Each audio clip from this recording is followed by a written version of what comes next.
Hi there, my name is Michael Alcote and I am 21 years old, and I feel like I've experienced a lot of the world. So I've traveled a lot, I've gone to a lot of different places around the country, eaten a lot of different foods, but I haven't experienced everything, and there's a lot of things that I just don't understand or want to know more about. I'm starting a series, I want to call it Deep Dive.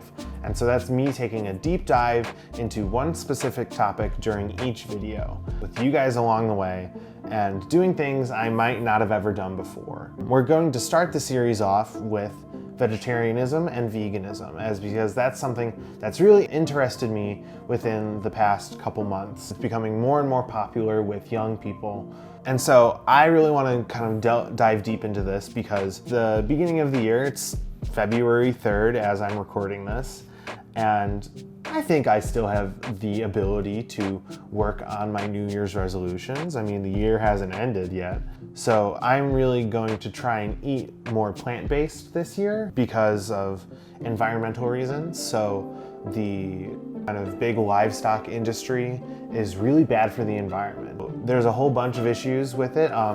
It goes with pollution, deforestation, land use. I don't want to be complicit in not working to fix the environment, because we do have climate change. It is a scientifically known fact that the world is changing right now. And also, I have GERD, or G-E-R-D, which stands for gastroesophageal reflux disease, which is basically a chronic acid reflux. Stuff like red meat and tomato sauce and stuff like that really kind of make my stomach hurt and me not feel so good later on in the day. And so I also want to try and kind of get rid of red meat in my diet, because as much as I love a burger, I can't do that and sustainably be myself and be healthy. And so that's kind of one of my big goals for the year. But my issue with going fully plant-based is that I do love meat. So I eat chicken almost every day, and I love the taste and I love the texture, and when you cook it, it smells so good. And so that's why it's been hard for me to really kind of take the jump into doing this, because, well, what if I don't like the texture of a plant-based food? Or what if I don't like the taste of this new plant food that I'm forcing myself to eat for my health? And so I've always been curious about what these meat substitutes taste like. And especially in this new era of veganism, where it's easier and easier to get these foods that are plant-based. And so today we're going to be talking about the Impossible Burger. That's going to be kind of our main focus. It's our big ticket item for the day. And we're going to be taste testing from Burger King. They just came out with an Impossible Whopper back in August. And I really want to try that and compare it to a normal Whopper and see which one I like better, and kind of give you my thoughts on it as well. To give a little history of it, it was founded in 2011 in California, and the company's aim, according to Wikipedia, is to give people the taste and nutritional benefits of meat without the supposed negative health and certain environmental impacts associated with livestock products. The company researches animal products at the molecular level, then selects specific proteins and nutrients from plants to recreate the experience and nutrition of specific meat products. So kind of their big ticket item is the Impossible Burger. That was their first item that came out. It came out in 2016. And so this plant-based burger has more protein, less fat, no cholesterol, and fewer calories than a normal sized hamburger patty. But it does contain more sodium and more saturated fats than an unseasoned beef patty. So this burger was specifically designed to convert meat eaters to the plant-based diet. They have since come out with other meat-based but veggie-made items. They started out with a burger but have expanded to the Impossible Sausage and Impossible Pork. There has been backlash from certain groups that advocate for non-genetically engineered food, and one of the biggest groups kind of advocating against Impossible and its contemporaries is the Center for Food Safety, because much of the burger is made from genetically engineered items. The Impossible Burger and other Impossible food items are available at a limited number of grocery stores, but they're trying to expand their retail market in the future, kind of in the coming year. And they're kind of expanding their growth as a company in general. Now, Burger King uses the Impossible meats, but Burger King actually cooks it on the same surface as the other burgers are cooked on. So it isn't entirely vegetarian. That being said, there is a problem with that in terms of if you're wanting to eat completely vegan or completely vegetarian, that there is kind of something there. But I believe you can order it cooked in the microwave or cooked on a different broiler so that you can get it completely plant-based. But besides Burger King, there's a whole bunch of different restaurants that the Impossible Burger is available at. Definitely becoming more and more available as the time goes on. All right, so I am back here with both the normal Whopper and the Impossible Whopper. And I am going to try both of them and just kind of see what they end up tasting like. So I'm gonna start off with the normal Whopper, and I've had these before. I know what they taste like. Just gonna bite on in there.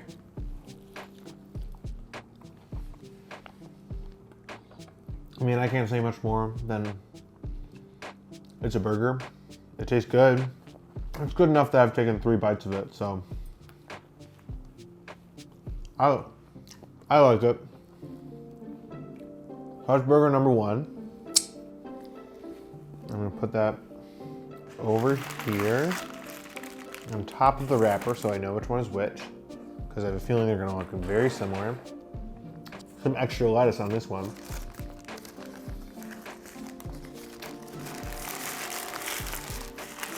All right, and so this is the second one. This looks like a normal burger. It smells like a veggie burger, but it looks pretty good. All the same stuff is on it, so it'll probably taste exactly the same. Maybe not though, who knows? Maybe the texture will be different, maybe something will change, I don't know. But all the toppings are gonna stay the same, and realistically, I always feel like burgers are for the toppings. That's really what they're there for. I would never order a plain burger. I would at least put ketchup and cheese on it. Without further ado, let's try the second one and see how much I like this one versus the other one.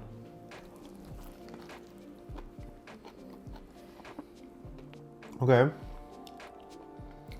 It definitely has a different flavor than the beef. I think it might have been cooked differently, even though they're supposed to be cooked the same. But if you can see, the inside is red, like a normal burger is, which is interesting. I don't know how they do that. That's something I would have never expected to see. But I'm gonna go in for another bite. Maybe the edges are just a little dry, so maybe going in towards the center will be a little bit more. That's good. There's a lot of flavor in that burger. And I think partially because I just ate the beef one that I'm noticing it more. But it definitely does taste like a soy burger or something that's not necessarily beef. I wish I could say that it did taste exactly like beef, but I can't. I don't want to lie to you guys. And I think this is a great burger. I don't know if it's necessarily the same as the beef burger. For me, at least, it's not as flavorful as the beef. I think the beef is a lot more moist. At least the edges of this didn't cook as well as the edges of the actual burger did. So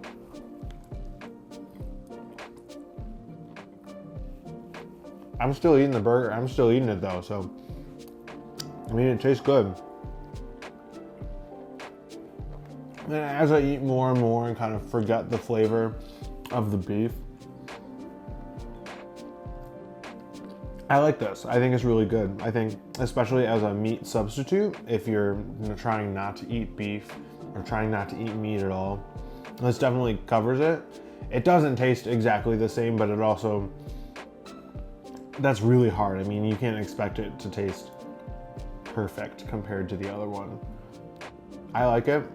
so weird that it has red, it's like, there's red meat inside of the burger. There's like the edges are brown and the inside is red, which is something I never would have expected to see from something that's like all soy based and has a whole bunch of other stuff in it.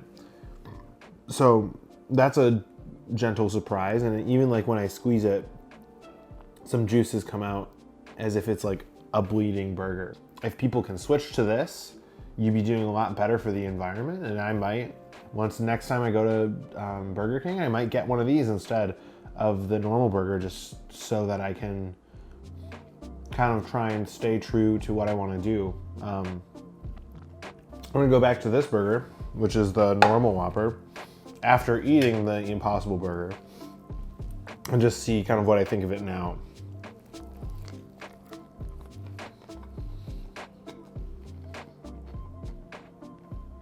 That's definitely different.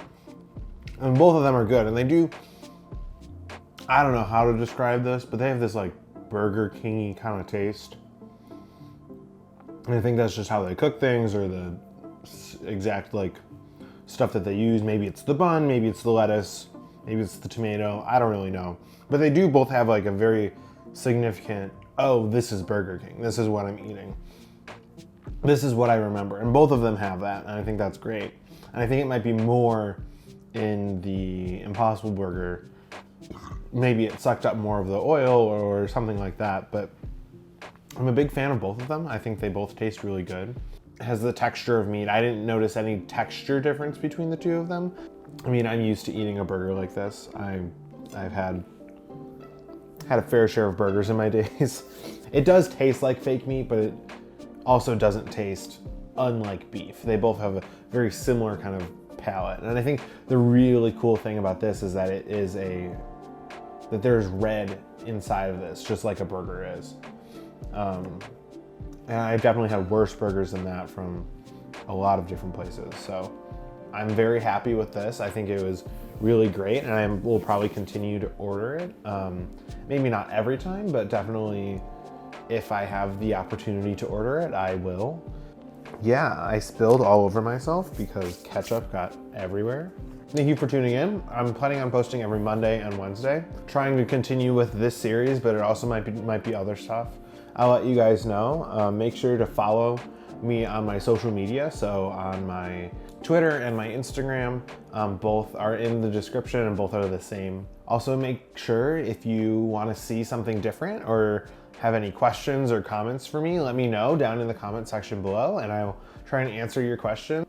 I am thoroughly happy that I did this, and I hope I see you guys next time. I don't know what I'm doing next, but damn it, it'll be fun, and you guys should come along for the ride. Bye.